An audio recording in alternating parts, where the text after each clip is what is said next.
tuo servo, il Vescovo Lucio, a far parte del collegio episcopale, donagli di condividere nel tuo regno la ricompensa promessa ai fedeli ministri del Vangelo. I pochi dove erano disperse regioni nuvolosi e di caligine, e il loro pascolo sarà sui monti alti di Israele.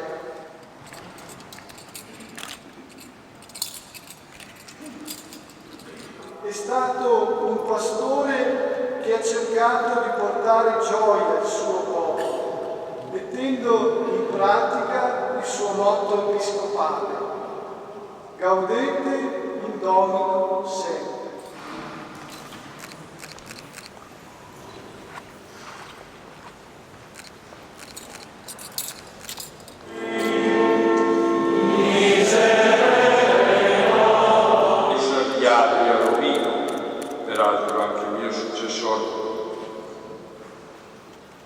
Raggiunta l'età canonica delle dimissioni, Monsignor Lucio ha chiesto di tornare nella sua terra.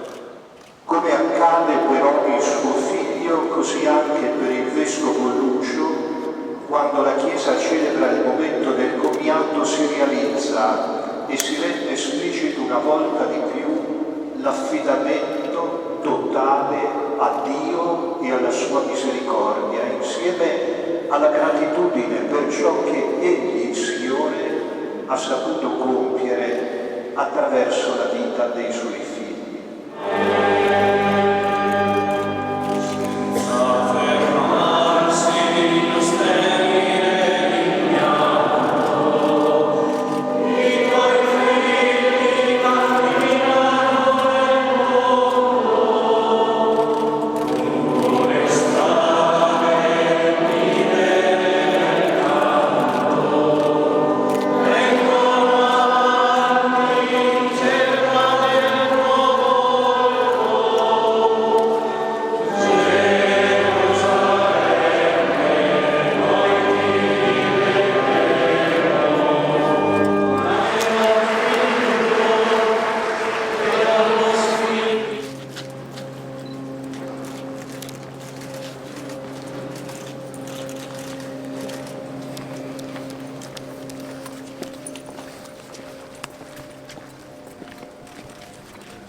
L'eterno riposo dona a Lui, o Signore, splenda a Lui la luce perpetua, riposi in pace. Amen.